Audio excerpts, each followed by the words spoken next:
Assalamualaikum warahmatullahi wabarakatuh. Bertemu lagi dengan Bu Fitri dalam channel belajar online, solusi belajar di era digital. Anak-anak, bagaimana kabarnya hari ini? Semoga selalu sehat dan tetap semangat belajar ya. Kali ini, Bu Fitri akan menyampaikan materi kelas 8 Kurikulum Merdeka, yaitu teks laporan hasil observasi bagian 2. Yuk langsung saja kita mulai materinya.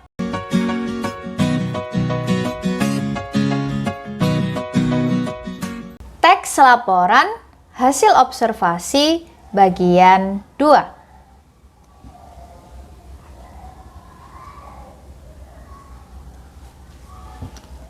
Tujuan pembelajaran yang harus kalian capai adalah sebenarnya sama anak-anak dengan tujuan pembelajaran pada video bagian pertama. Hanya video bagian kedua ini lanjutan dari video bagian pertama ya. 1. Siswa dapat memahami teks laporan hasil observasi atau LHO dan menuliskannya. Kedua, siswa dapat memahami informasi, menjelaskan struktur teks, laporan hasil observasi, dan menanggapi pendapat teman saat diskusi. Ketiga, siswa dapat menggunakan tanda baca dan tata cara menulis kata dari bahasa daerah dan bahasa asing dengan benar, tentunya dalam teks laporan hasil observasi.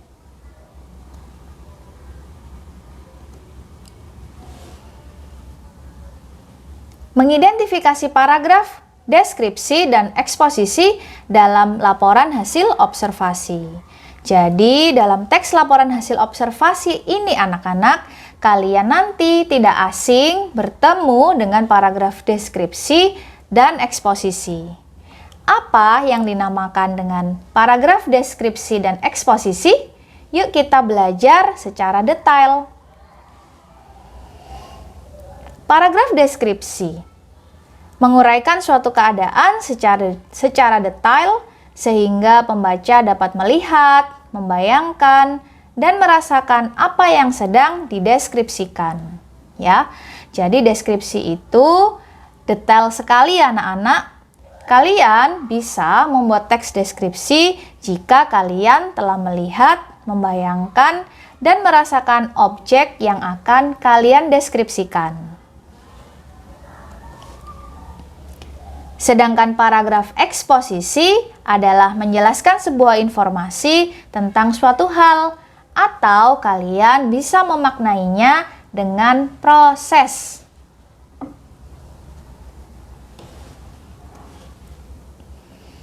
Kata kunci dari paragraf deskripsi adalah menggambarkan atau melukiskan.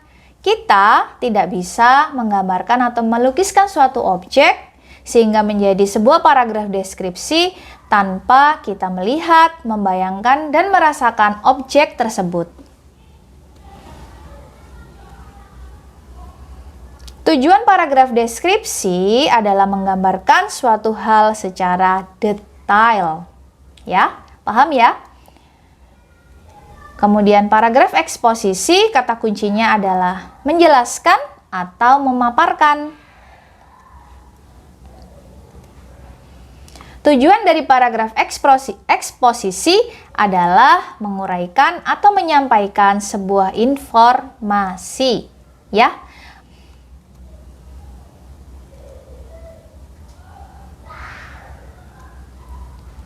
Paragraf deskripsi, supaya lebih jelas lagi, adalah paragraf yang menggambarkan suatu hal dengan terperinci dan detail. Seperti dapat dilihat, didengar, dicium, diraba, dan dirasakan. Nah, sudah lebih paham ya anak-anak? Maaf, ini adalah paragraf eksposisi.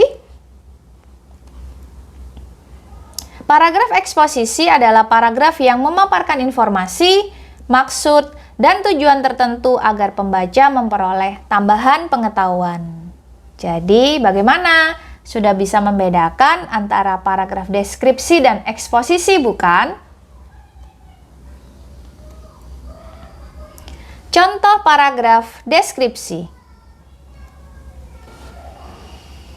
Tepat di depan peserta didik berseragam SMP itu, seorang ibu lain duduk sembari memangku anak balitanya. Tidak jauh dari ibu itu, duduk seorang laki-laki penyandang disabilitas atau difabel dengan kruk yang disandarkan pada kursi. Nah, ini kan sudah terlihat ya anak-anak kalau paragraf deskripsi itu menggambarkan sesuatu dengan cara melihat, mendengar dan merasakan dan melukiskan, ya, menggambarkan atau melukiskan. Jadi ini sedang melukiskan sesuatu yang sedang penulis lihat di depan atau tepat di depan dia. Tepat di depan peserta didik berseragam SMP itu berarti dia sedang melihat peserta didik berseragam SMP. Dia ternyata di sebelahnya itu ada seorang ibu lain duduk sembari memangku anak balitanya. Tidak jauh dari ibu itu duduk seorang laki-laki penyandang disabilitas atau difabel dengan kruk yang disandarkan pada kursi. Mustahil jika penulis tidak melihat apa yang dia deskripsikan. Jadi harus melihat dulu baru bisa membuat paragraf deskripsi ini. Paragraf eksposisi contohnya kebetulan ada dua. Contoh yang pertama adalah sepeda motor adalah alat transportasi roda 2 yang digerakkan oleh mesin. Ada bermacam-macam tipe sepeda motor. Ada sepeda motor jenis sport yang berkecepatan tinggi, bersuara bising, dan biasa digunakan oleh pembalap. Ada sepeda motor skuter matic yang dapat hidup otomatis tanpa menggunakan opera gigi manual. Ada sepeda motor trail yang biasa digunakan di medan berat atau off-road. Terakhir, ada sepeda motor cruiser yang dikenal dengan motor gede atau moge yang berkecepatan tinggi. Ya, jadi ini adalah eksposisi. Eksposisi itu kata kuncinya adalah menjelaskan atau memaparkan. Jadi paragraf eksposisi pada contoh 1 ini sedang menjelaskan atau memaparkan tentang sepeda motor. Seperti itu anak-anak. Contoh yang kedua, bendi pertama kali ditemukan oleh sarjana Hindia Belanda bernama Charles Theodore Deleman. Di beberapa daerah lain di Indonesia, bendi dikenal dengan sebutan delman sesuai dengan nama penemunya. Di Pulau Jawa, bendi dikenal dengan sebutan dokar, andong, dan kahar atau kretek. Di Nusa Tenggara Barat, bendi dikenal dengan sebutan cidomo. Nah, ini sama-sama menjelaskan atau memaparkan tentang objek bendi atau dokar ya anak-anak, kita biasa menyebutnya dokar atau delman. Nah, ternyata kedua paragraf ini, paragraf deskripsi dan paragraf eksposisi itu sering muncul atau sering ada digunakan dalam kita membuat teks laporan hasil observasi.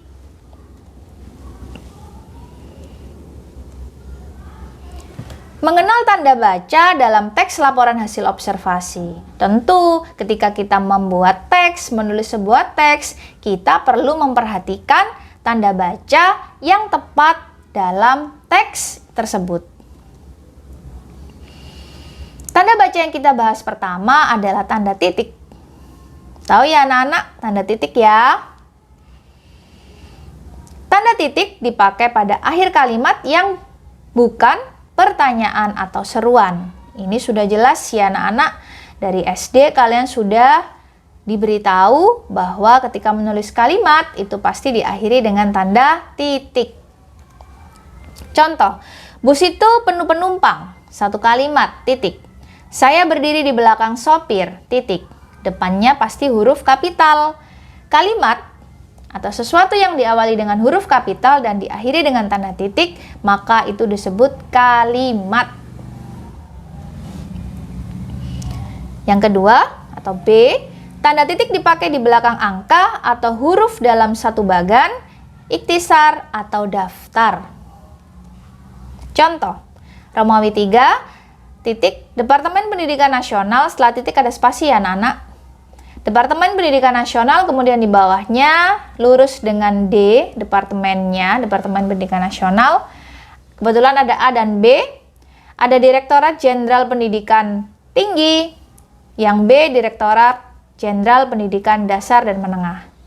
Kemudian ada subnya lagi di bawahnya, pasti dia agak masuk ke dalam, lurus dengan direktorat. Nomor 1, Direktorat Pendidikan Anak Usia Dini, yang kedua titik. Artinya ya, ini dipakai di belakang angka atau huruf dalam satu bagan, ini satu bagan ya, ikhtisar atau daftar. Tapi setelah titik ini harus ada spasinya ya anak-anak, tidak boleh digabung. Seperti itu. Yang ketiga atau C, tanda titik dipakai untuk memisahkan angka jam, menit, dan detik yang menunjukkan waktu atau jangka waktu. Contoh, pukul 02.17.32. Artinya pukul 2 lewat 17 menit lewat 32 detik. Atau pukul 2,17 menit, 32 detik. Artinya seperti itu ya anak-anak.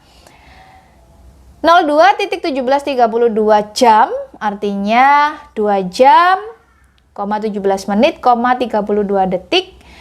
Dan 00.00.32 jam artinya hanya 32 detik. Jadi, ketika menuliskan angka jam dan menit, itu harus pakai titik ya anak-anak untuk memisahkan antara jam, menit, dan detik. Terkadang masih ada yang menulisnya dengan tanda titik 2 untuk memisahkan, dan itu tidak dibenarkan. Yang dibenarkan adalah menggunakan tanda titik ketika menulis jam dan untuk memisahkan angka jam, menit, dan detik. Nah, sudah tahu ya anak-anak? Selain tanda titik, kita juga perlu belajar tanda koma. Tanda koma dipakai di antara unsur-unsur dalam suatu perincian atau pembilangan. Contoh, saya membeli kertas, pena, dan tinta, titik. Ketika rinciannya atau unsurnya lebih dari 2, maka sebelum dan wajib menggunakan tanda koma. Setelah koma harus diberi spasi, tidak boleh digabung. Contoh kedua, surat biasa, surat kilat, atau surat kilat khusus memerlukan perangko, titik. Sama, karena ini ada 3 rinciannya, 1, 2, 3, maka sebelum atau harus menggunakan tanda koma. Kecuali kalau hanya 2 perincian ya, dia tidak perlu menggunakan koma, tidak apa-apa. Kemudian contoh ketiga, 1,2, titik. Ini juga masuk dalam pembilangan ya, rincian yang pembilangan. 1, 2, 3. Nah, ini biasanya kata atau kalimat langsung ya. Jadi tetap harus dipisahkan dengan tanda koma. Dan sering Bu Fitri ingatkan bahwa setelah koma penulisannya harus diberi spasi, tidak boleh digabung. Yang B, tanda koma dipakai untuk memisahkan kalimat setara yang satu dari kalimat setara berikutnya yang didahului dengan kata seperti tetapi, melainkan, sedangkan, dan kecuali. Langsung contoh, saya akan membeli buku-buku puisi, tetapi kau yang memilihnya. Nah, sebelum kata tetapi ini harus menggunakan tanda koma. Karena untuk memisahkan yang satu, kalimat setara yang satu dengan kalimat setara berikutnya. Karena kalimat yang diberi kata hubung tetapi, melainkan, sedangkan, kecuali, itu adalah kalimat setara. Jadi kalimat setara ini ada klausa 1 dan klausa 2. Kalau ini ya, klausa 1, klausa 2, maka dia harus dipisahkan dengan tanda koma. Cara menandai dia klausa 1 atau klausa 2, pemisahnya adalah kata hubungnya. Maka saya akan membeli buku-buku puisi, ini adalah klausa 1, yang klausa 2 tetapi kau memilihnya. Ini adalah kalimat setara. Kalimat setara ini tidak bisa dibolak-balik. Tetapi kau yang memilihnya koma saya akan membeli buku-buku puisi tidak bisa, makanya dia disebut dengan kalimat setara. Sama dengan kalimat yang kedua, semua mahasiswa harus hadir, koma, kecuali yang tinggal di luar kota. Ini adalah contoh kalimat setara. Klausa 1 dan klausa 2 dia tidak bisa dibolak-balik. Dan sebelum kata kecuali harus menggunakan koma. Tanda koma dipakai untuk memisahkan anak kalimat dari induk kalimat jika anak kalimat itu mendahului induk kalimatnya. Jadi anak-anak, kalau anak kalimatnya lebih dulu daripada induk kalimat, maka setelah anak kalimat itu harus diberi tanda koma. Contoh, kalau ada undangan, saya akan datang. Kalau ada undangan, saya akan datang. Yang menjadi induk kalimat adalah saya akan datang karena dia bisa berdiri sendiri. Dia bisa disebut dengan induk kalimat. Sedangkan kalau ada undangan, itu dinamakan anak kalimat karena dia tidak bisa berdiri sendiri tanpa ada induk.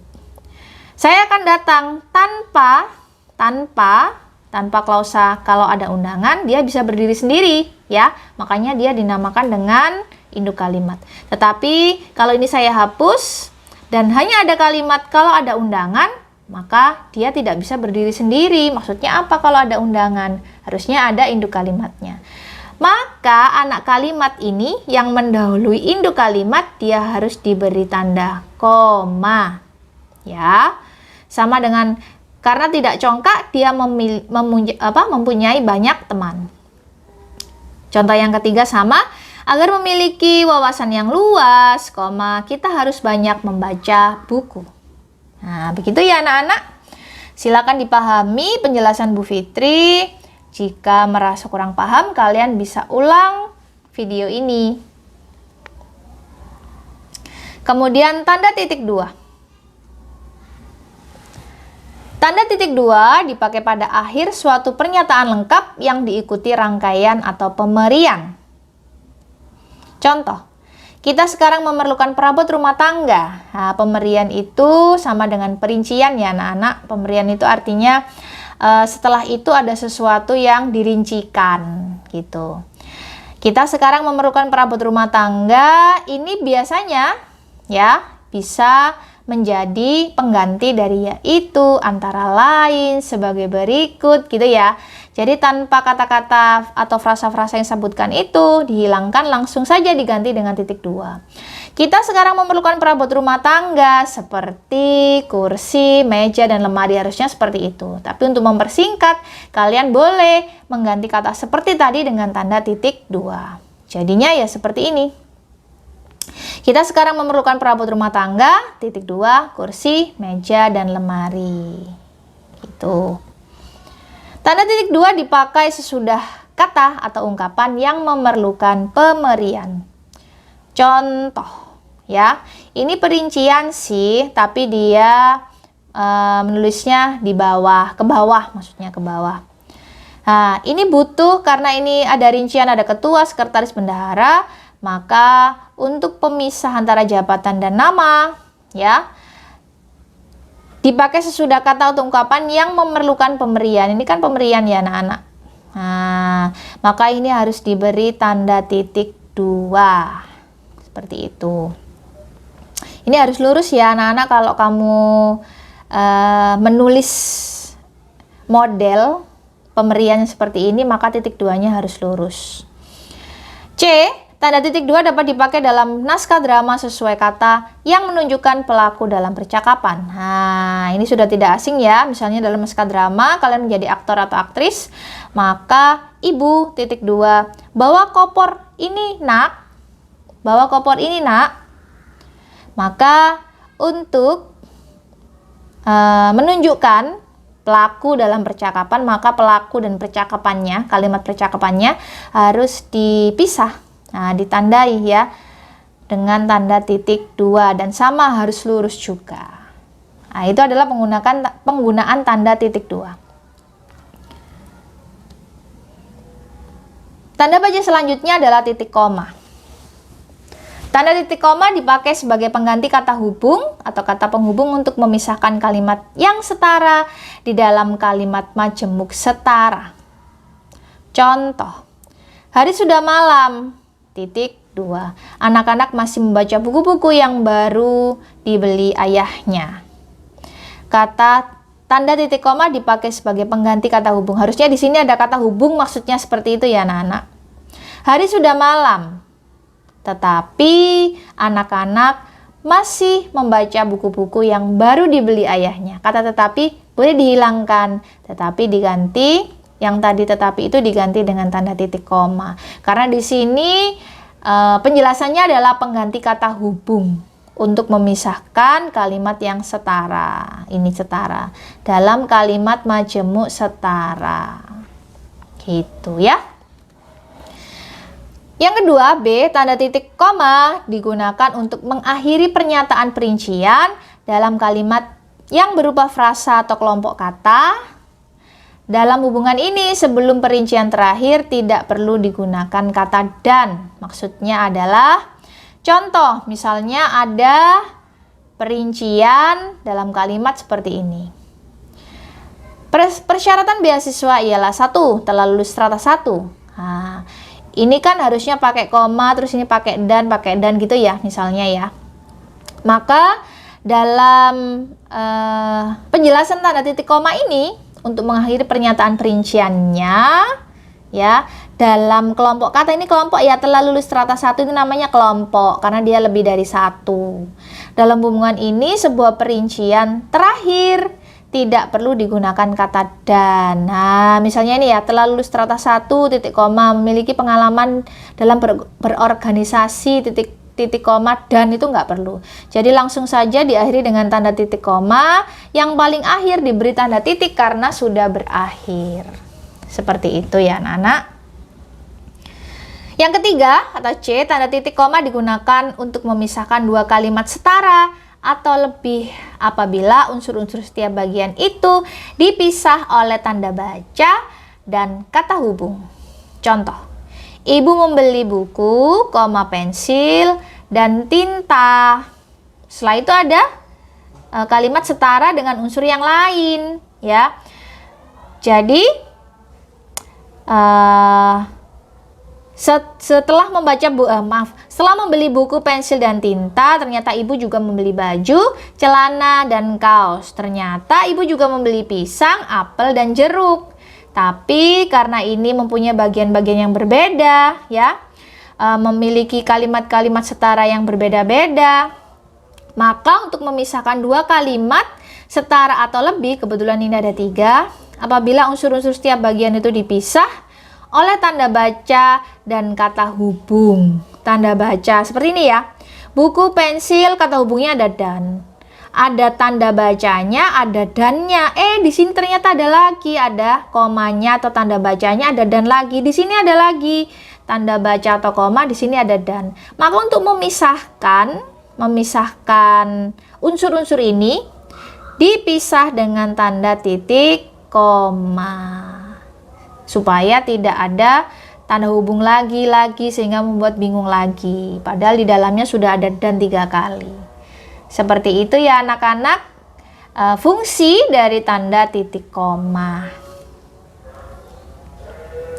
Tata cara penulisan kata dari bahasa daerah dan bahasa asing. Nah, ternyata dalam teks hasil observasi ini anak-anak ada loh tata cara atau ada juga penulisan dalam bahasa daerah atau bahasa asing.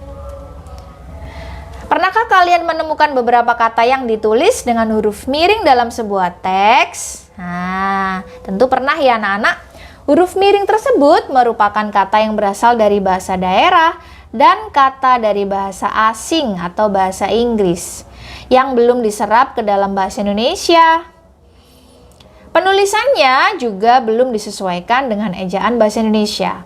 Jika kalian menggunakan kata-kata seperti itu dalam menulis, kalian harus menulisnya dengan menggunakan huruf miring. Jadi kalau kalian membuat teks laporan hasil observasi, ternyata di dalamnya kalian ingin menulis bahasa daerah, bahasa asing misalnya juga, Maka karena keduanya itu belum diserap dalam bahasa Indonesia, maka kalian wajib menulisnya menggunakan huruf miring.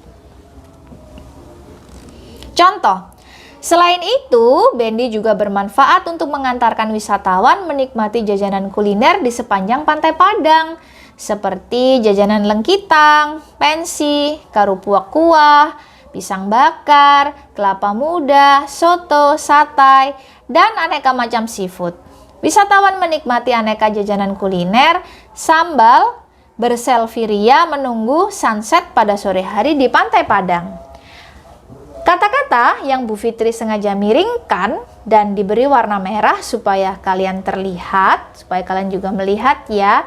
Kata-kata itulah yang dinamakan atau dimaksud dengan bahasa daerah dan bahasa asing yang penulisannya harus dimiringkan karena dia alasannya belum diserap ke dalam bahasa Indonesia. Jadi kalau nggak sama, satunya bahasa Indonesia, satunya bahasa asing atau bahasa daerah, maka yang bahasa daerah atau bahasa asing ini harus ditulis menggunakan huruf miring. Kira-kira mana anak-anak yang bahasa daerah dan mana yang bahasa asing ya? Penjelasan. Kata dari bahasa daerah yang ditulis dengan menggunakan huruf miring dalam teks tersebut yaitu karupuak buah. Apa ya karupuak buah? Jajanan khas dari daerah Minangkabau, Sumatera Barat. Jadi ini karupuak buah ini termasuk ke dalam bahasa daerah yang belum diserap dalam bahasa Indonesia, maka penulisannya dia harus miring. Dalam teks tersebut juga terdapat kata-kata dari bahasa Inggris yang juga harus ditulis menggunakan huruf miring, yaitu selfie, sunset, dan seafood. Nah, kalian sudah paham ya anak-anak, sudah sering mendengar kata-kata selfie, sunset, dan seafood dalam bahasa Inggris. Ketiganya ini belum diserap ke dalam bahasa Indonesia, maka penulisannya dalam teks bahasa Indonesia harus dimiringkan. Begitu anak-anak. Yang terakhir, setelah kita belajar semua tata cara penulisan dalam teks laporan hasil observasi, maka tibalah kita menulis teks laporan hasil observasi. Kira-kira bagaimana ya caranya? Langkah-langkah menulis teks laporan hasil observasi sebagai berikut. Pertama, temukan topik dan tujuan. Bagaimana cara menemukan topik dan tujuan? Di video yang pertama, Bu Fitri sudah menjelaskan panjang lebar tentang perbedaan topik dan gagasan utama. Sekarang kalau sudah tahu bedanya mana yang topik dan mana yang gagasan utama, ternyata topik itu digunakan untuk menulis teks laporan hasil observasi. Pertama, langkah-langkahnya menulis teks hasil observasi, temukan topik dan tujuan. Bagaimana ya caranya? Pertama, amati lingkungan sekitar kalian untuk menemukan ide topik. Ternyata kita harus melakukan pengamatan dulu anak-anak sebelum melakukan penulisan teks hasil observasi. Kemudian temukan hal asyik yang ingin kalian amati. Jadikanlah hal-hal asyik yang ingin kalian amati itu sebagai inspirasi ya. Kalian boleh melihat sekitar kalian, mana ya kira-kira yang menarik, yang asik, yang cocok untuk saya tuliskan ke dalam teks laporan hasil observasi. Itu bisa kalian jadikan inspirasi. Ketika ada beberapa pilihan, maka pilihlah salah satu yang paling menarik yang kalian timbul inspirasi di dalamnya. Yang keempat, siapkan topik dan tujuan laporan sebelum kalian menulis atau melakukan observasi atau pengamatan. Contoh, jadi topiknya misalnya ya, kalian harus tahu topik laporannya dulu. Misalnya, situasi penumpang dalam bus kota. Berarti tentu kalian juga harus naik bus kota untuk mengamati situasi penumpang yang ada di sekitar kalian atau yang sedang kalian lihat. Yang kedua adalah setelah menentukan topik, maka kalian juga menentukan tujuan pembuatan laporan. Kira-kira saya membuat topik situasi penumpang dalam bus kota itu tujuannya untuk apa ya laporan saya? Kalian harus bisa menentukan kira-kira tujuannya apa. Karena dengan begitu kalian akan dengan mudah menulisnya nanti ya. Ternyata untuk mengetahui aktivitas dan situasi penumpang dalam bus kota, bagaimana tempat duduknya, bagaimana orang itu berdesak-desakan, bajunya bagaimana, sebelah kanan orang ini itu siapa, sebelah kirinya siapa, pakai baju apa, situasinya bagaimana. Nah, itu semua untuk mengetahui aktivitas dan situasi penumpang dalam bus kota. Ketika topik dan tujuan sudah ditemukan, maka bisa dipastikan kalian sudah mempunyai gambaran untuk menulis teks laporan hasil observasi. Dengan terlebih dahulu menetapkan topik dan tujuan, kalian dapat lebih fokus mencari data yang dibutuhkan untuk mendukung laporan hasil observasi kalian. Ketika sudah tahu topiknya, ketika sudah tahu tujuannya, kalian tinggal untuk naik bus kota dan melihat sekitar bus kota itu atau sekitar kalian ya. Jadi kalian lebih mudah karena sudah menentukan topik dan tujuan. Kalian tinggal merangkai atau menulis teks laporan hasil observasi. Yang kedua, lakukan observasi atau pengamatan. Jelas ya anak-anak, observasi adalah cara kalian untuk menemukan informasi yang dibutuhkan, baik dengan cara melihat, mendengar, atau merasakan, bahkan mencium sesuatu yang bisa kalian jadikan objek pengamatan atau observasi. Yang ketiga, catat data penting dari objek atau benda atau situasi yang diamati, ya, jelas. Data yang diperoleh saat melakukan observasi langsung itu bisa direkam atau dicatat anak-anak supaya tidak lupa. Tujuannya adalah agar tidak ada satupun data penting yang tertinggal. Isilah format lembar observasi berikut untuk mencatat data yang kalian temukan. Pastikan data itu kalian dapatkan melalui hasil observasi langsung, bukan dari isu ya yang beredar di masyarakat. Semua data yang kalian dapatkan harus dapat dibuktikan kebenarannya. Jadi tidak bisa anak-anak dari desas-desus masyarakat, dari isu-isu yang beredar kalian jadikan teks laporan hasil observasi.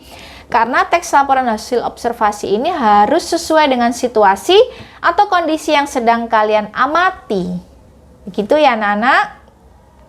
Catat saja bagian yang penting supaya tidak lupa. Contoh format lembar observasi. Nah, untuk memudahkan kalian menulis teks laporan hasil observasi, kalian boleh membuat format lembar observasi seperti ini.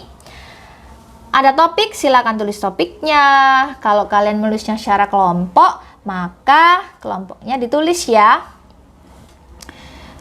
Kemudian tujuan observasinya apa? Tanggalnya tanggal berapa? Kemudian data yang ditemukan itu apa saja? Nah, kalian dapat dengan mudah ketika sudah mengisi atau menyiapkan format lembar observasi ini. Begitu ya anak-anak, kalian tinggal mengisi, kemudian kalian bisa mengembangkannya menjadi teks laporan hasil observasi. Kemudian data yang sudah ada dalam tabel yang sudah kalian isi pada format laporan observasi, maka kalian bisa memasukkan data yang kalian temukan ke dalam tulisan. Anggap saja tabel format laporan observasi tadi itu adalah kerangka dalam menulis teks laporan hasil observasi. Setelah menemukan data yang dibutuhkan, masukkanlah data itu ke dalam teks laporan hasil observasi kalian. Untuk memudahkan pekerjaan kalian, gunakanlah tabel bantuan berikut. Nah, jangan lupa ketika menulis teks laporan hasil observasi, perhatikan strukturnya anak-anak. Karena setiap teks itu harus disertai dengan struktur. Yang pertama, pembuka merupakan penjelasan umum mengenai objek yang diamati. Silakan jelaskan bus kota itu apa. Kemudian itu ada di paragraf pertama. Kemudian yang kedua, isi merupakan penjelasan lebih terperinci mengenai objek yang diamati. Silakan jabarkan, rincikan situasi yang ada dalam bus kota. Itu masuk di paragraf kedua dan seterusnya. Kalian bisa menggunakan paragraf yang kedua, ketiga, dan seterusnya. Itu semua adalah terserah kalian mengamatinya sedetail apa, otomatis paragrafnya juga bertambah seperti itu. Yang ketiga, penutup merupakan kesimpulan atau simpulan terhadap objek yang sudah diamati. Itu ada di paragraf paling akhir. Nah, begitu ya anak-anak, langkah-langkah dalam menulis teks laporan hasil observasi. Terima kasih sudah mendengarkan penjelasan dari Bu Fitri tentang teks laporan hasil observasi bagian 2. Jika ingin melihat bagian pertama ada di video sebelum ini ya anak-anak.